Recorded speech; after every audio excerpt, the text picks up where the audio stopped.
bütün dünya üzrə 8 milyard insanların yaddaşını cəmləsən də süni intellektin yaddaşından bəlkə də nə bilim mən milyon dəfələrlə, milyard dəfələrlə çatmaz ona. Ona görə də bu süni intellektin arxasında internet kimi böyük bir belə də fenomen var. Yəni bütün gün onu informasiyanı təmin etmə imkanları var.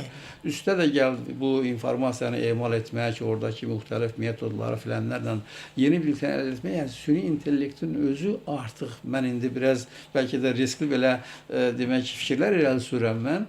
Amma söhbət ondan gedir ki, bu görsənir. Məsəl üçün ChatGPT internetə bir stolüstü kitab kimi baxır. Yəni internetdə olan bütün məlumatlar onlar üçün əlçatandır. Altı da, üstü də, pullu resurslar da, pulsuz resurslar da və s. Yəni o özünün kitabxanası kimi internetdən istifadə eləyir.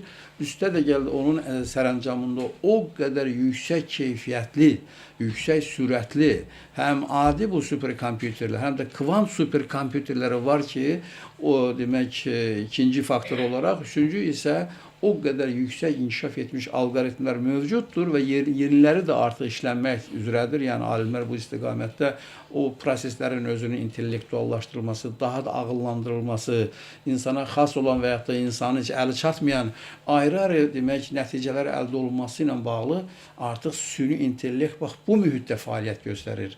Ona görə də düzdür. Biraz bədbin hisslər misal üçün belə də adamın ağlına gəlir ki, bəli, cəmiyyət üçün müəyyən problemlər yarana bilər. Amma siz deyirsiniz ki, cəmiyyəti qorxutmamalıdır ki, süni intellekt emosional intellekti sıxışdıra bilər. Yəni bu qənaət deyilmi? Bəli, yəni çünki ki, bu dünyanı əgər edir, təbii intellektin yaşını biz ümumən, yəni bəşəriyyətin demək insanlığın özünün yaşını qiymətləndirmək neçə min illərdir, düzdürmü?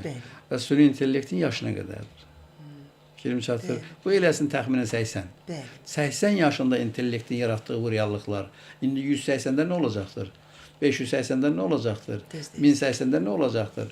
Ona görə də bunların hamısını müəyyən belə deyək ki, gələcəyə baxışla bağlı çox belə deyək ki, həm qorxunc ola bilər, həm də ki, müəyyən misal üçün reallıqlar da artıq necə deyirlər, artıq o insanın nəzarətindən çıxmaq üzrədir.